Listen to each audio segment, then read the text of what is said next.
checking. Okay, so welcome to this roundtable talk about your role in the greater good as a vocal artist.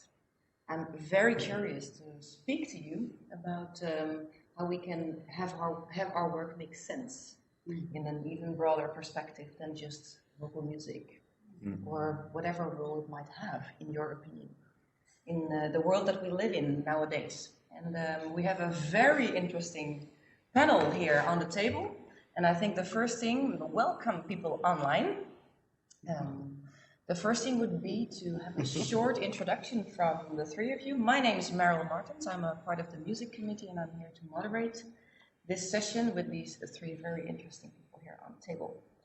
So, Imre, can I give the word to you to give a short introduction?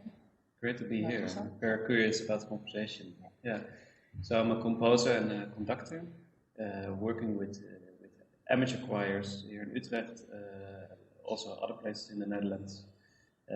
Composing music also mainly for choirs, and working at the Netherlands Chamber Choir as the manager of education, and working with the young talents of the Netherlands Chamber Choir.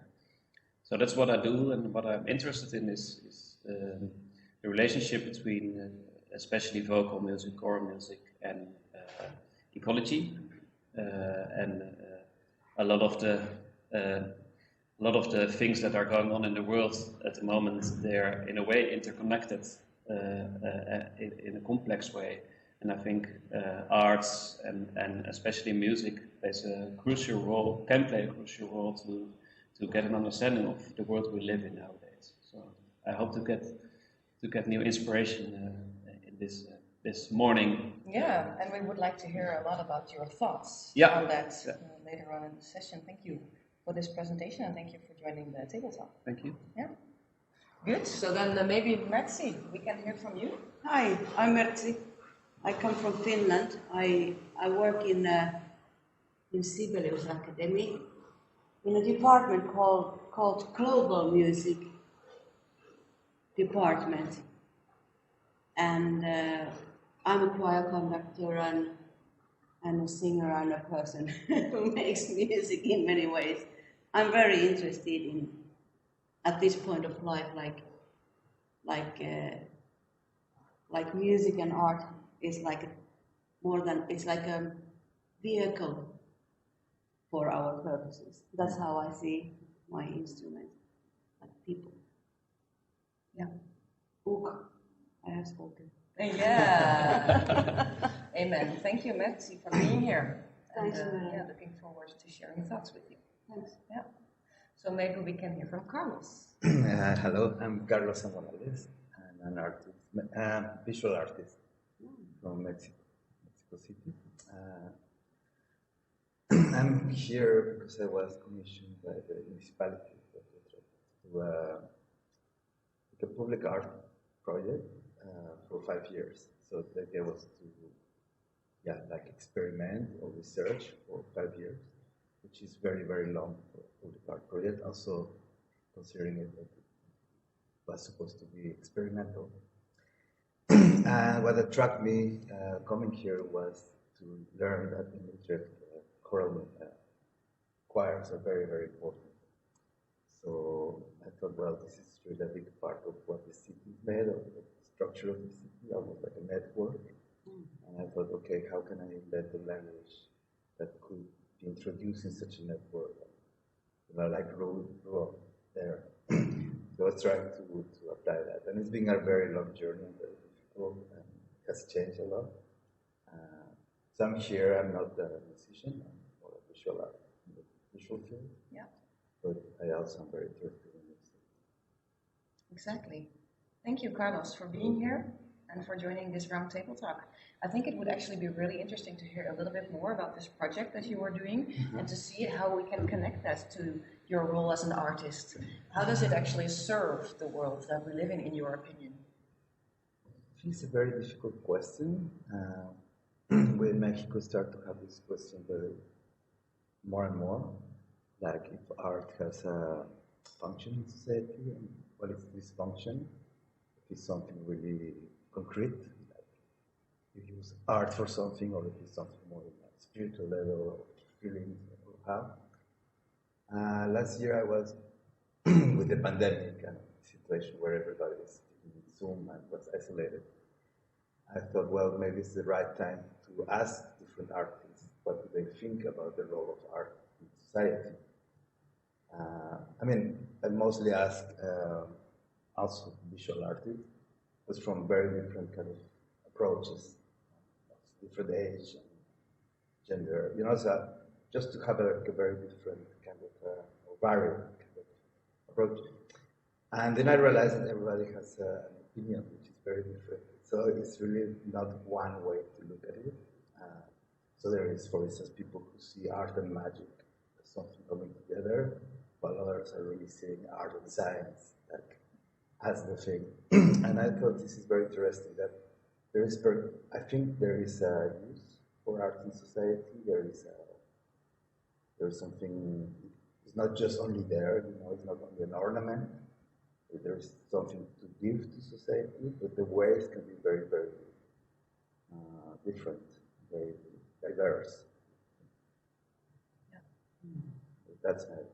Yeah, yes, of course. Do you have any questions maybe for Carlos? Yeah, you've been here in Utrecht working for the past couple of years. Yeah. You were mentioning a little bit like the conversation is starting in Mexico now. Do you see a different conversation there and here on this topic? Well, I studied here in the 90s, and I think it's when relational aesthetics started to happen, which is this idea to work with communities and, let's say, not only make art for art's sake, but try to connect art to, let's say, society. And I was one of the first generation that started to do that, let's say, to break this feel of painting, or what is a sculpture, you know, and a sculpture relating only to space or painting to, you know, the white cube, or, you know, these kind of inner discussions about art. At the moment I started to work with wrestlers, I was very interested in the way they build their own identities and they invent themselves as characters, as Wrestlers. Yes. Free wrestling. Just to double check. Yeah. If everyone also got that. Which is very important in Mexico and also in Japan and in other countries, but they wear masks and they invent their own fictional characters, but they perform it in reality. And I thought this is very nice because they're really in between fiction and reality. Yeah. So it's not something that happens on screens or just, let's say, in the theater. It happens there, but they also wear it in normal life. And I thought this is a very nice crossover.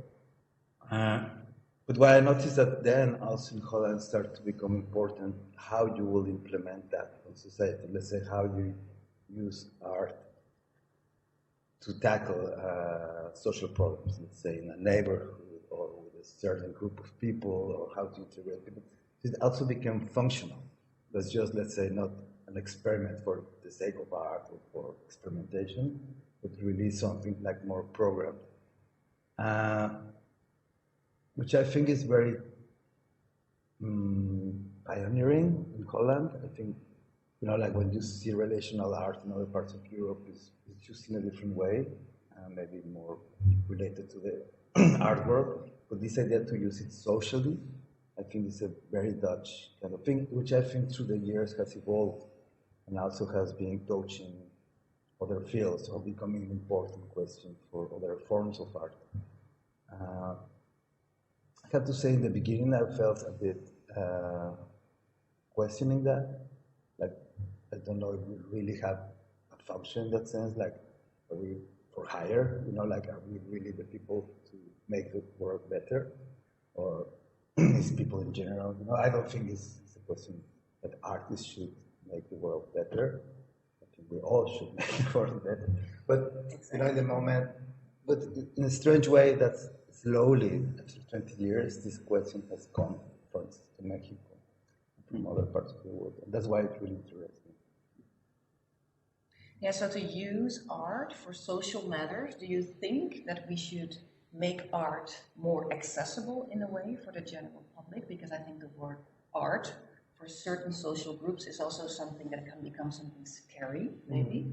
How do you think we should look at that?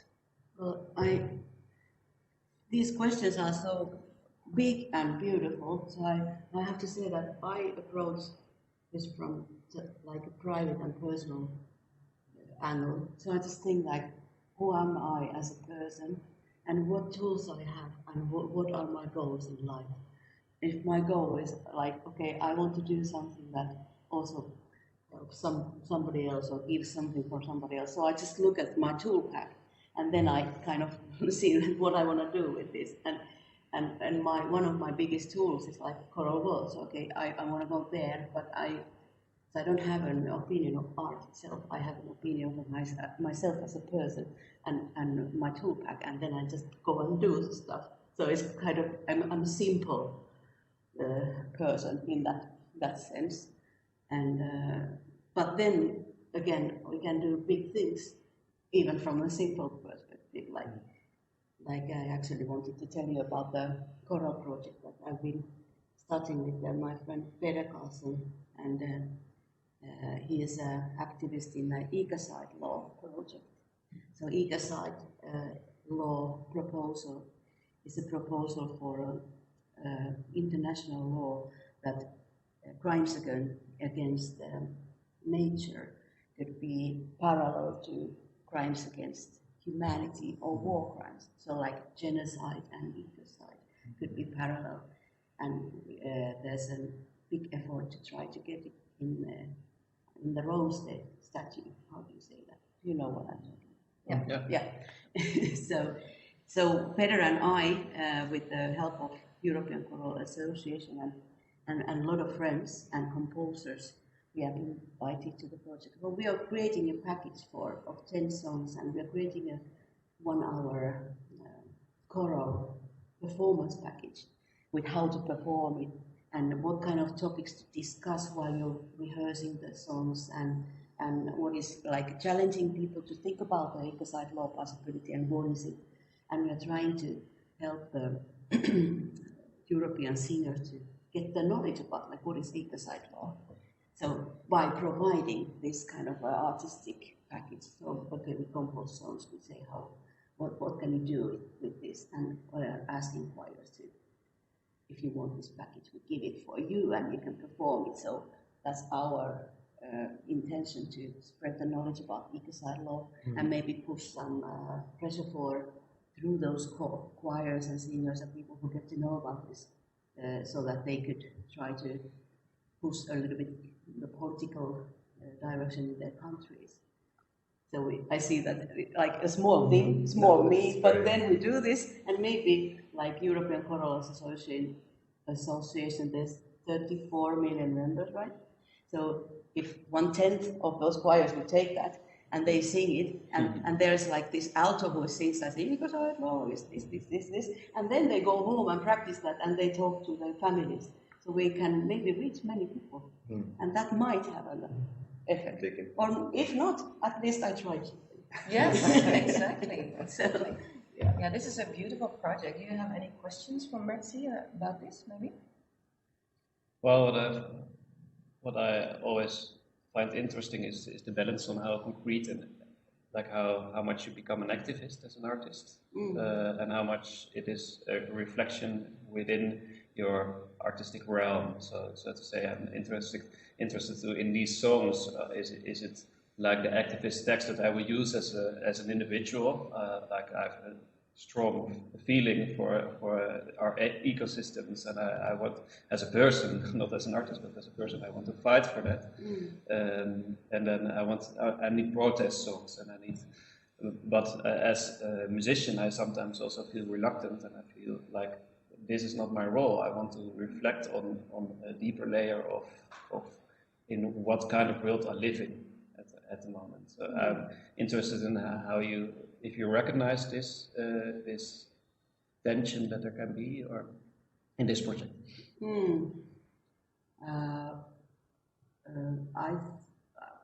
Great questions, no answers. I also,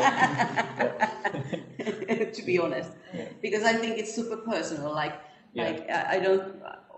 I'm an artist, but I could be a dentist, and my soul would still be the same, right? And my values would still be the same. So I don't see that that there's any difference in how I act in the world as an artist than if I was a dentist.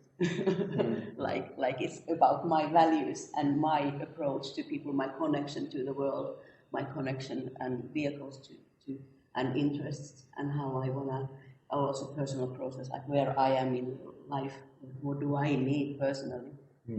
So again, I'm a super simple person, so I'm just like me here and Yes, well, I don't think you are a super simple person. But you make things very accessible, and that's exactly what I just actually also try to refer to or try to ask. Yep. Like, how can we take down art into something that is actually hands-on for people to... Can I tell another example, which I'm super excited now? I had the privilege of working with Greenpeace in June, and what we were, my friend Loika asked me to do with her is that how can we help the nature artists? Because it can be very tiring that you're trying to do something good and nothing happens as an activist. So we are searching a way of empowering people in this ecological crisis. So we had a pioneer project. We were in Chile, in Petorca. Yes, because they are suffering from the drought. There's absolutely no water, and the Chilean government has been privatizing all the water. So it goes to the avocado fields and mining and so on, and people are suffering from not having water.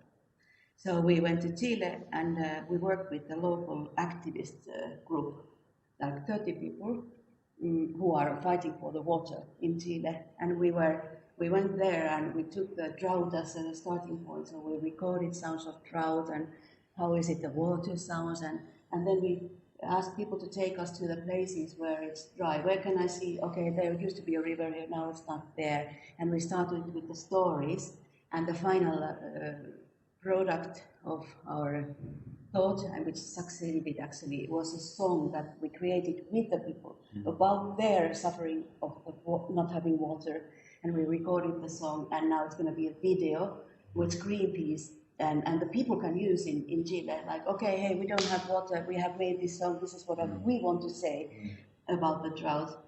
So I as an artist, I was trying to find a way, how can we empower communities to say what they need to say, and maybe even together help them to get a tool, artistic tool to communicate about the project. And that was a pioneer thing to do for me last month. But we hope to continue this and develop it, and maybe also help other artists. Like we invited other choir people from Latin America and musicians to try out this with us. So if it's interesting, so they can also maybe multiply the ideas and do something like that, similar there. Exactly, you are giving people a voice, a song. Yeah, and they are also giving me a voice, so, so we are really there together. But that's something I'm really, like practically, like, okay, I know something about song making and singing and communicating, but it's like, for me, it's like having big ears and really wanting to love people and really hear what they say. And wonderful, thank you, Merzi, for sharing. Feel free to jump in with questions also. It would be interesting also to hear about Imre's work. We are just going there. Yes. Yeah. It would be so I'm great. still thinking about the accessibility of art. Of course, we have in the last 100 years or maybe longer, we have built these huge buildings that we can go to to make this art, which in a way I think it makes it less accessible to see art as just an individual expression for both the dentist and the songwriter. Yeah. To believe in something, and for me myself, I have the feeling that I live in a world where I want to create a new way of believing in something, because there are so many streams in society, so many changes, and I feel we live in this time that everything is swifting around, which is so beautiful and interesting and difficult as well, complicated, and I don't have a God that I believe in, but I do want to have a story that I can trust. So I can trust the world actually, and I can trust the future, and I can trust the past, and I can communicate about that. And therefore, I think it's very much needed to go off stage and try to bring art as a way of telling stories and listening to stories. And in my work, I'm researching a lot about storytelling from non-human spirits, which is of course always difficult because we never know. So, for example, I'm recording trees and the sound of the tree, and then making music out of that and trying to give that back to the community, so we can have another relationship with the trees. Or I'm also interested in songs of, actually wearing a shirt, not on purpose, but songs of the whales in the ocean, and it's related to both, like how can we make new metaphors for this world, which we can dive into so we get an understanding of it, but also how can we understand the sound of the world in a different way, which is like speaking about choirs and about music, I think a very interesting field where science and arts and society can come together if we learn a little bit more, like not to look at the world but listen to the world, because I think then you get a very different perspective on what's going on around us. Then I think in policy making, maybe I'm too general now in what I'm saying, but in policy making, in decisions that are made every day, we tend to look at things. And there's a very simple and very clear video on YouTube I watched, and I learned it's 10 minutes, and I learned such a lot from Bernie Krause, a Canadian sound ecologist, and he gave an example of a forest that he was recording, and there was a company that was logging the forest, and they said we do it in an environmentally friendly way. So just in the forest we cut some trees, but we leave the ecosystem like it is, they said. So he came there and recorded this piece of forest and made a photo of the forest. And then 10 years later he came back and he made a photo again, and it looked exactly the same. And also the logging company did the same kind of storytelling, like, look at this forest, it's still there. He recorded 10 years later, and in the first recording of the soundscape, there was you could hear in the lower register a stream that was very continuous, and then above that there was a lot of layers from very high till in the middle of birds, different bird songs, and you could really see in the picture of the soundscape that it was very much alive. And 10 years later there was this beautiful stream, and then a little bit of a layer, and then nothing. So yeah, that's a lot of the research I do, like how can we listen to the world, and then I think as human beings, as communities, how can we become a little bit more silent and then listen to what's there, yeah, and then that's beautiful. Change our perspectives on where we are.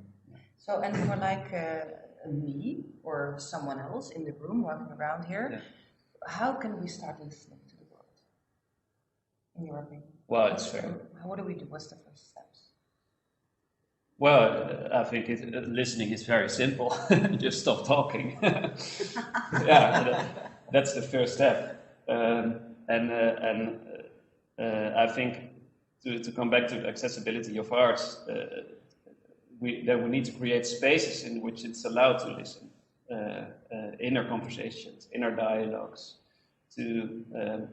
For example, I really like this idea of having here next to us just an empty chair from the people that are not here in this conversation, and then after some dialogue we just are silent and listen to them. That's a metaphorical way of practicing that there is always another voice that you can listen to. And it can be another human voice, and it can also be a non-human voice that is also telling something. Shall we just try that? Listen to the inner voice for like 2 minutes, see what happens in this dialogue that we are in. Yeah, it's great. I was just thinking that there might be so many voices in your head that no matter how silent you are not able to hear anything but the noise in your own head. So for me, I think it demands also skills to be really present in the moment, because you can listen but be somewhere else at the same time. Yeah.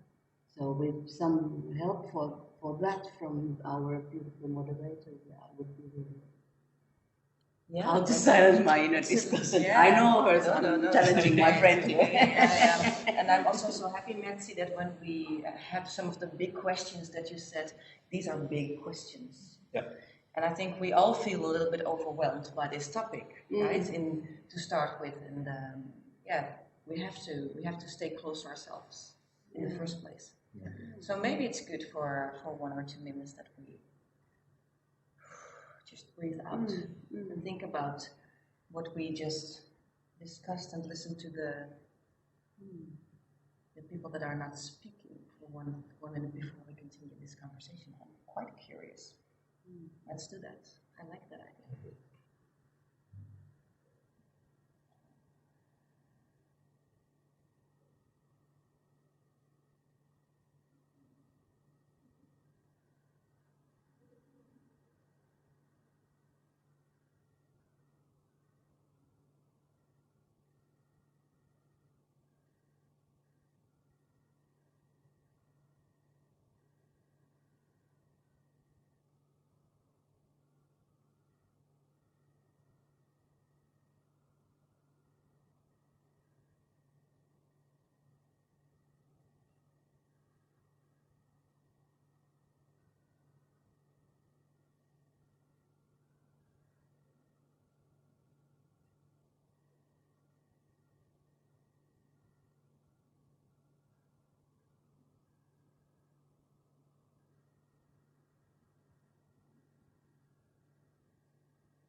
Thank you. Yes, that was very nice, personally for me.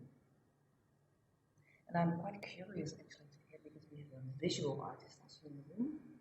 How was it for you to listen to the world? It sounds like a phrase.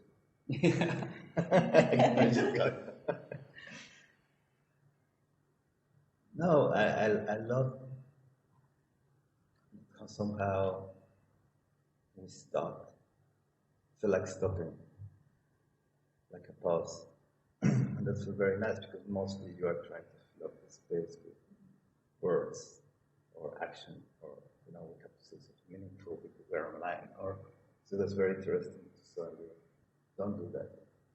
Have this space, which I think is very peculiar. So, thank you. Yeah. Well, it's Imre who brought up the idea. Yeah, and I also learned it somewhat, but it's more difficult, or for me it's more difficult to do it online. And I also recognize that in the COVID time that a lot of the meetings that you have, like creating arts together and talking with communities, if you do that online, then it's much more difficult to find these moments of silence in which a lot of the conversation is happening, I think, or could happen. But online, yeah, to be honest, it was often for me also a moment that I was thinking, can I make coffee in this minute? And there's a lot of distractions, and I really liked what you said, that there's not only an outside of this, but also an inside. So it's both the question, like, how can we find this leaving the conversation where it is, and getting the now really both outside in the world and inside. I'm curious how it was for you.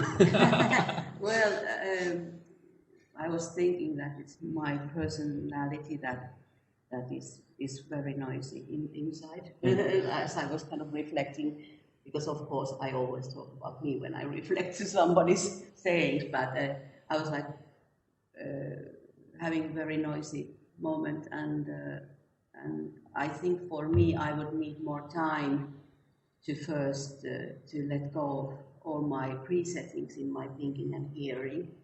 Like there's a lot of pre-setting, so and a lot of things that I'm used to listen to. So for me, I would maybe take a longer time to first like get the shit out of my head in a way, and to really be open to hear something that is coming. And also for me, it's a challenge, like how can I listen to the world, to the people? It's too big for my small soul, so I should narrow it down for something like maybe I try to listen to her thoughts here, or something like specific. And that's actually a very nice reflection, and I think it also refers to how can we make it accessible. So would you have an answer to that? No, I just that I think you already said it. That's to be brought back to you yourself and your relationship to things. And for me, I find a lot of value in my relationship to a tree or to a. Yes. But I agree that it needs a slow time. I think for me one of the most beautiful things about choral music, especially, is that sometimes it's only once in a couple of years. But so I know what I'm longing for. But sometimes, if I'm conducting or singing in a choir or I'm listening in a choir, then I really feel that like we are out of this constant stream or constant going to the future. Right. And and then you also feel that you are not a closed being if you have these moments, but that you are interconnected to your neighbors and to your. But it's individual practice, and for me it's probably very different than for you. I mean, I was very impressed in the concert, the opening concert, with all these people in the audience, and all these performances happening. The way suddenly everybody connected, like suddenly you have the singers, but you also have the audience, and it feels almost like on the same level. It seems like everybody is clapping and everybody is standing, and I was very impressed how this really becomes such a community event. Well, for instance, with visual arts, most people by yourself, perhaps with a friend, the art museum, and you look at it, you cannot touch it, you're silent. It's like a completely different way to approach it. And it has also something sublime, of course. I'm not saying one is better than the other, or at all like that. But I really was very much impressed how, let's say, your medium is so directly connecting to the body of the audience, to people.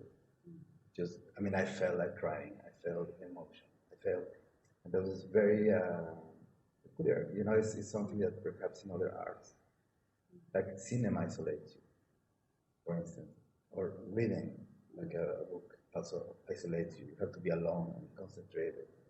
In cinema, you go to a place where you're like, you're with people and you're laughing or crying with everybody, but you're in your own channel. And here, suddenly you're sharing the same feeling. It's just very strange. So, I think it's a great question, but on the other hand, it's really, I feel so much into what you do anyway. It's so much, your instrument is people. Yeah. You're not even having a flute, or it's really like the voice is people. the soul. Yeah, and also the question for me from this experience I've been having is like, one thing is the voice as sound and how it goes through you and how you listen to it, and then also what it tells you. Let's say the message in the voice, and I find this is very amazing because it's not only an abstract voice, but it's also a voice that perhaps tells you, take care of nature, or praise the Lord, or like it has a message, and I really find very magical how this connects, and I wonder for you how it is, because for me, it's, if I paint something red, it's red, and that's it. Like unless I give it really a star shape or something, but it's really it's like a different way.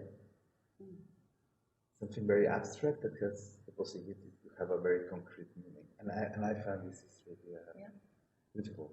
Did you ever collaborate with voice, with singers? I'm doing it now. Yeah. Yeah. I'm starting. Yes. Can you speak about that? Yeah, sure. I mean, it touches one of the questions about the big question and the story, and how you tell a big story.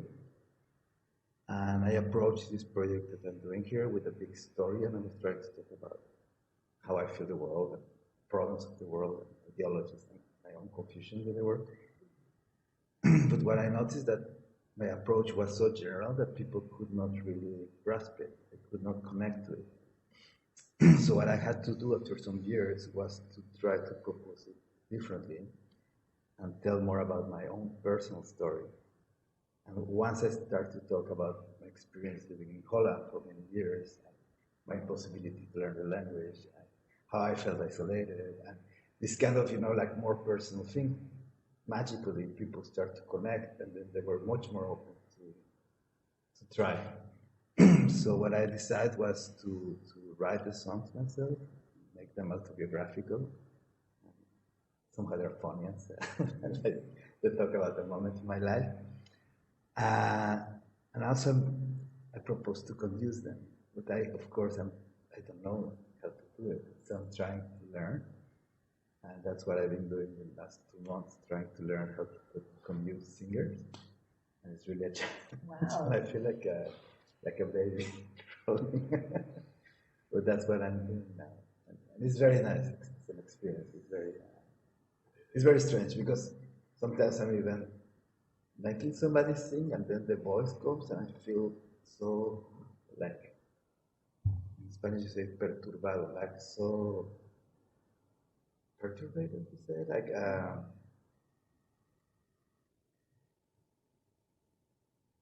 challenge, or like suddenly the voice of another person goes into my body, and I'm like, oh, this is too personal. Like it feels almost intruding. Confronting, maybe also. Confronting. Yeah. It's terrible to say, but it even feels almost sexual. Yeah. How a voice of someone that you hardly know, Yeah. And then I'm like, wow, this is so strange. Like, how can you deal with this? How can you work with that? I mean, I think there are questions that kind of start to happen. Yeah. It's the vulnerability of the voice also. Yeah. It also makes it so connected to the soul. Yeah. And to this feeling that you had at the opening concert when we sing together, and we really share in vulnerability the music of the moment. Mm-hmm. Yeah. Vulnerability. But then, for instance, in the concert yesterday, I was so virtuous that I'm very impressed by it, but then I don't see the vulnerability anymore. And I wonder what's the relation between vulnerability and virtuosity. Yeah. Or if it's the difference between, for instance, a professional singer and an amateur singer. What is the difference there? And then I think we are on the accessibility issue once more. And we could actually feel the difference in the opening concert and in the concerts yesterday, that might be a little bit more like complex arrangements going on, for example. How can we make that accessible for the general public? I think that's one of the key questions that we come back to in this roundtable for the greater good. How can we have everyone feel like, okay, yes, I can actually do something. I can act on this before I get lost in the bigness of this issue and this topic. That's a very nice way to say it, because I don't know if it's an artist's desire, but when I see a piece of art I really like, I project myself on it. I ask myself, can I do this? Like, will I be able to do something? And I wonder if that's a way, for instance, when you create a desire in somebody else, in your art, and people feel like doing it, or feel like making art, is that a way, for instance, to invite the public into what we do? Not just to impress them, but to give them, let's say, the entrance to the desire of making art. I wonder.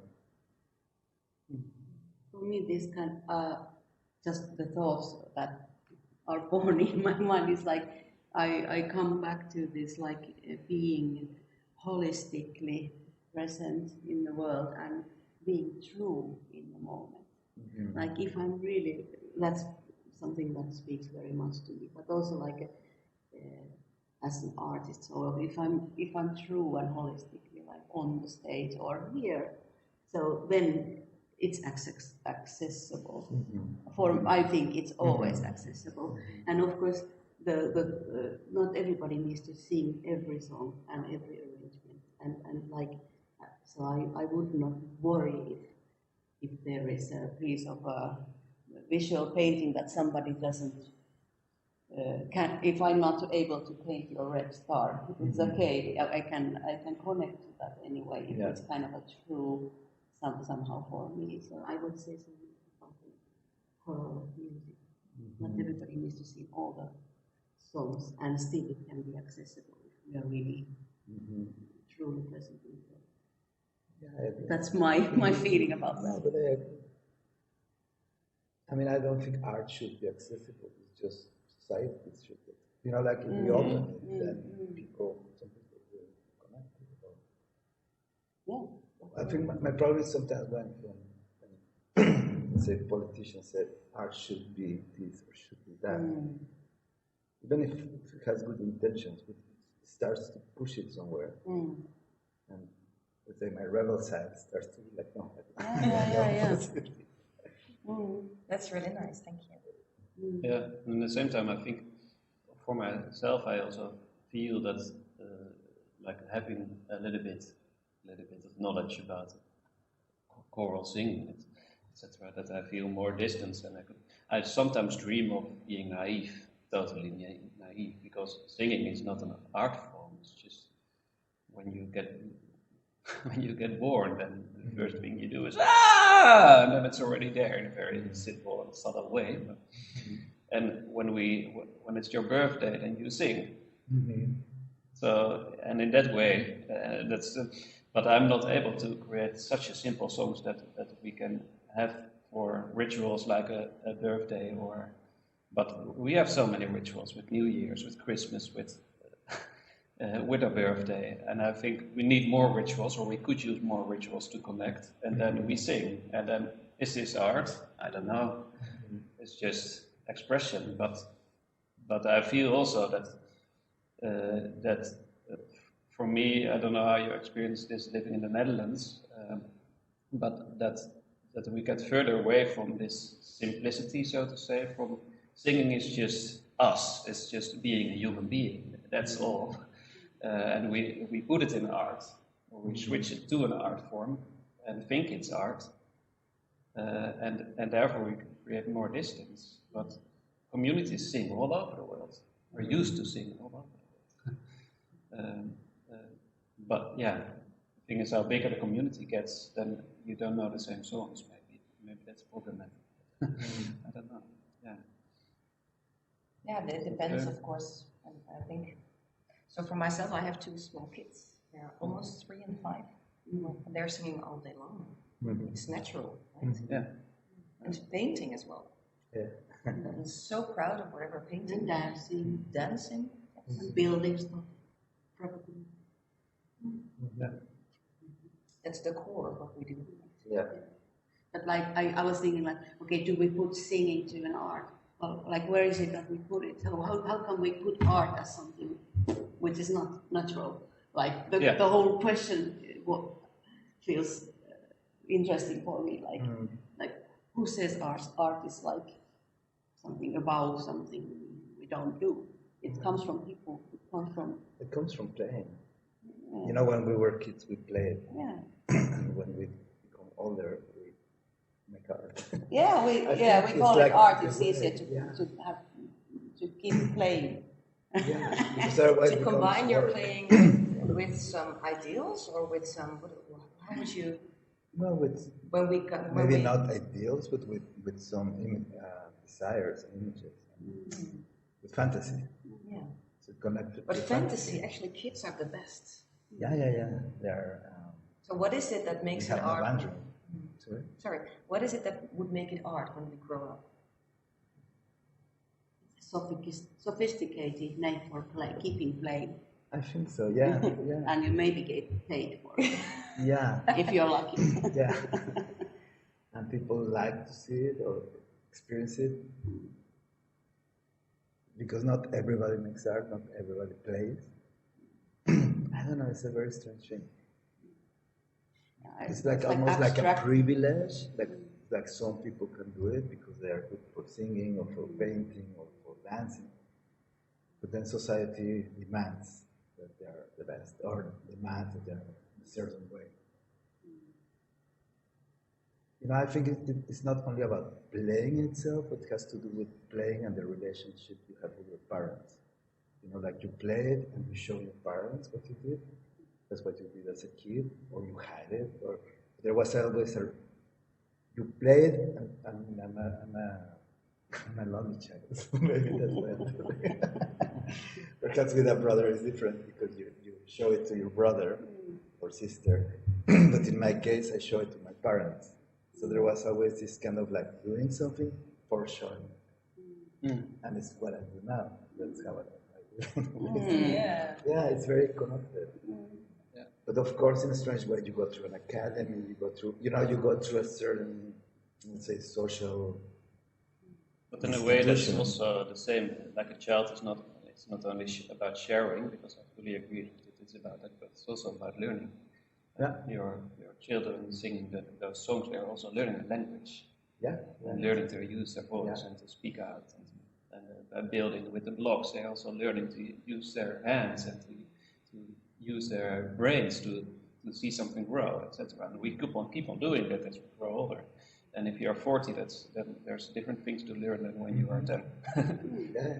But yeah, and then it also makes sense that it's more complex, also in a musical way. But I was not there at the concert yesterday, but this is also, we want to be challenged as well.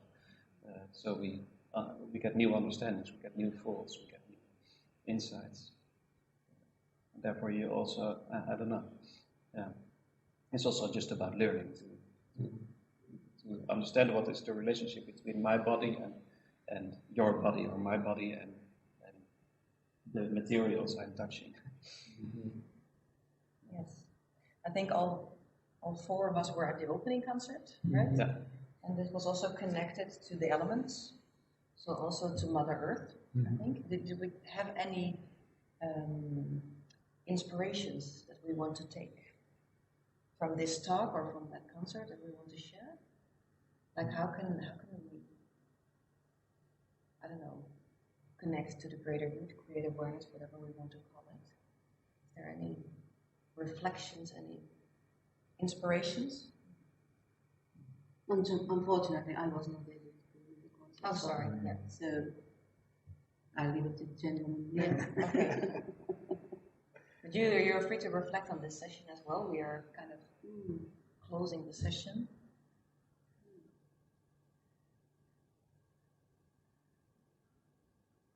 Well, I even though I was not in the concert, so it was like, for me it would be like for Carlos here, like I might get inspired by something and then I try to make it myself. And you never know where the inspiration is. It can be next to me, like Merel, you're sitting here and saying something. So it might not be something that happens on the stage, but it can be between the people. And for me, the inspiration mostly is between the people and emotional things, and can be really tiny details. For me, it's also the tiny details. Like, it was the second choir, the girls' choir, and the conductor was this older woman. And they put a bench for her. She produced. Of course, now I'm looking at how to produce. But she sat down. The way she was moving her arms, it's super beautiful. And then the music was incredibly beautiful. But I was really impressed by how she was kind of drawing the music for them, and for us. And to me, that was really like a magical moment. That was for me the most beautiful thing I saw there, or what. And it's very like focusing on little things, but to me, that's maybe it becomes so big. Yeah. Yeah, and I think in this moment with the squire and Wilma, the conductor, and also in the last two choirs, you feel that there's resonance in the whole, and it can be in total concentration and focus and silent. It was like you could hear a needle drop in some moments of the concert, but it was also in like one point I was looking around with the Zo Gospel Choir singing, and I was in the middle, a little bit in the front, so I was like, I'm raised like that, I just have to sit, and then I looked back to the balcony, and everyone was dancing and clapping and just celebrating. It was super beautiful. Both of this is, I think, can be the power of music, that you suddenly feel, oh, we are observing this instead of I am doing it. Yeah. And also, like when we talk about the greater good, so for me, it's like the question, okay, like you were saying, it's so beautiful that with the music you can reach and people can connect and be embodied in the moment. So, but then to ask the question, okay, what does that mean? Like, if we can connect, what is that the key? So I would like not to stop there that, okay, we can connect, but okay, what does it feel, what does it mean that we can connect?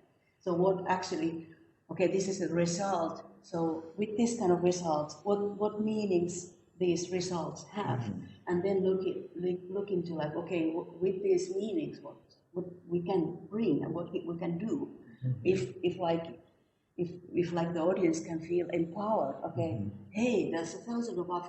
We agree of something. Maybe we can do something together, and like to find those.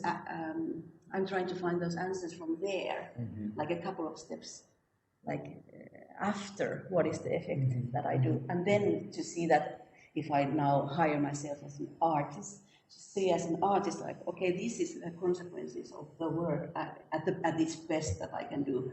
So what do I want to do with this effect, and how can I serve people or the world when I have this magic that I know how to bring this effect. That's wonderful. It resonates in me what you say. That's so nice. I think it's a topic that we should continue speaking about on various occasions. I would like to thank the people that joined, also online, and the team here for making the connection and the stream and everything possible here with the microphones and stuff. Thank you so much. Yeah, and of course I would like to thank the board members here, the panel members, I mean, for the good talk that we had today. Okay. Thanks, Merel, for helping us to talk about this topic. Yes, it was my pleasure. I'm also very inspired, so thank you. Thank you.